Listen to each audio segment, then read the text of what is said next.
Have we actually reached the limit of how powerful cars can get? Because here's the thing, automakers have always been pushing the limits of how much horsepower a car can get. Back in the early 1900s, a French automaker called Darracq built a car with 100 horsepower, and at the time, it was monumental. The car managed to hit 104 miles per hour, setting a new land speed record by their factory driver, Paul Barras. Fast forward to today, there's not one single new car sold in America with under 100 horsepower. In some cars, even exceeding 3,000 horsepower. So the real question is, what do we do now when the horsepower limit might be at its peak? Over the last 2 decades, the baseline level of power in consumer vehicles has increased significantly, and this shift isn't limited to performance cars. It applies across the entire market.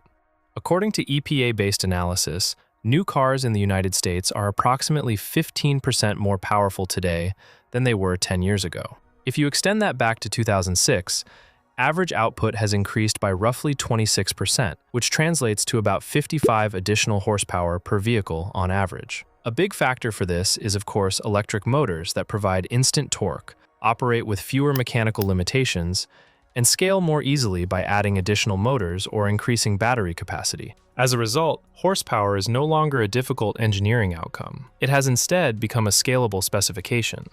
This is why high output is no longer limited to niche vehicles. It is now widely available in mass market formats, including SUVs and standard sedans.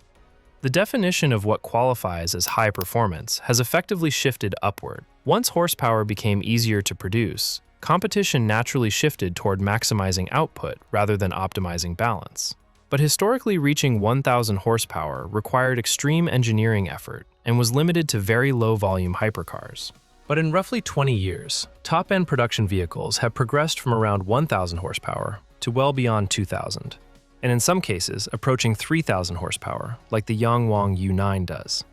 However, there is one big problem. This approach prioritizes peak output over practical usability.